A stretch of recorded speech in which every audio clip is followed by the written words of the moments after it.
কি ব্যাপার বেলে 10টা বাজে তুই দে অনুভব হইরিস। রাত না হইতে আসার মতো কাঁত কাঁত করো কদুরের 3 মিনিটে ঘুমোতে যাইতাম হারিনে। এই তুই আরে আশের লগে তুলনা কিনলে দিছ। তোর ভাগ্য বালা যে আর কিছু লগে তুলনা দিন জীবনটা তেনা তেনা করে দিছ কি হাব করছি জানি না যার শাস্তি হিসেবে তোর মতো মানুষেরা জীবন সঙ্গী হিসেবে হাইছি। আর বিয়ে করবার লাই তোমরা কইছে টাকে কত বালা বালা সম্বন্ধ আইছে আল্লাহ কিন্তু আর রাজি হইন। এমন ভাবে কথা কর মনে হয় যে তোর বিয়ের লাই কোন মন্ত্রী মিনিস্টার আইছিল তুই রাজি হন।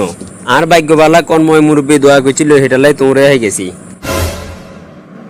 এত বক বক খেমা দি যে বাজার করি আনো ঘরে রাইনবার মতন কিচ্ছু নেই। ওহো এ বাজার করার ডরে আস্তে ধীরে হতাত্তন উঠলাম না লাভ হইল না। বাজারে তুন সবজি কিয়া কি আনতাম ক। যেটা যেটা ভালো লাগে তুই আনিও বাজারে কি নতুন তরকারি চোখে দেয় না। বাজারে যাইবার আগে নির্দিষ্ট কোনো কিছু ক না যখন বাজার করি লই আইন এবার তুই এটা খ না সেটা খ না সব কিছু তোর বাসা তখন আল্লাহ মনে হয় বাসা তরকারি বেগেন মায়োলা করে দি দিছে। এমন একটা মানুষের লগে এক সংসার করি এর যে তরকারি নি হিগার ভাল লাগে না। এ ধরো বাজাতন সবজি কিনে আনছি সুন্দর করে রান্না করো। ইগিন কি আনছ তুই হয়তো বাজারে এক কিসিমে তরকারি আনো। পুরা বাজারে ঘুরে গেলে সবজি আছে এগেন আই এর বাইরে আর কি আনুম। তুই আর একখান তরকারির নাম কর সামনের দিকে বাজারে এটাই আনুম। কিনলে কইতাম যাইর তোর কি চোখ নাইনি তুই নু আগান চোখে দেও না। সামনের দিকে বাজার করবে লাই তোরে হাঁটামু চাইও তখন দেখুম কিয়ে কিয়ে কিনি আনো নতুন তরকারি।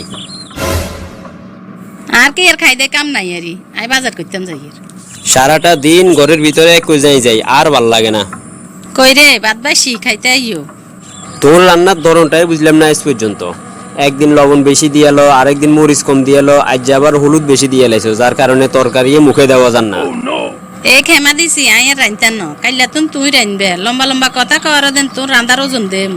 ঠিক আছে আই ঘরের কাজ কাম ব্যাগ গাইন করুম আর বাইরে তো তুই ইনকাম করি আই আরে খাওয়াইবে। ঠিক আছে তুই যদি অনুমতি দাও তাহলে আই সারি একান ঠিক করুম হে বেতনের টেয়া দি তোরে খাবাম। ক্ষমা তো তুই ইনকাম করি আরে খাওয়াইবে আর হেয়া সাহে বইতে আমু। তুই যে কদ্দুরা হারবে অন্তত হে ধারণা আর আছে যে মানুষে ঘরে সুন্দর করে রান্না কদ্দুরা হারে না হে মানুষে বলে ইনকাম করি আবার খাওয়াইবো বাহ। এরই তুই যদি আর একবার এই কথা কও তাহলে কাইলে বারগো বাদ চলে যাও। এরকম চলতে থাকলে কতবারের মতো হাসায় বাপের বাড়ি চলে যাব। তোরে একটা সমস্যা তুই বাইসাইলে বুঝো না আই তোর লগে শতা নিয়ে না করি অন্তত এই জিনিসটা তো একটু বুঝার চেষ্টা করবে। তোর রান্না যদি স্বাদ না হইতো তাইলে কি আর আই হইতো বেলা ঘরে খাইতাম নি আই তো হোটেলের তুনে খাই চলে আইতাম ই কিন্তু এমনি কইয়ে রে না এতক্ষণ। তুই অজ্ঞা খালি কেবল আর মেজাজ গরম করি দো।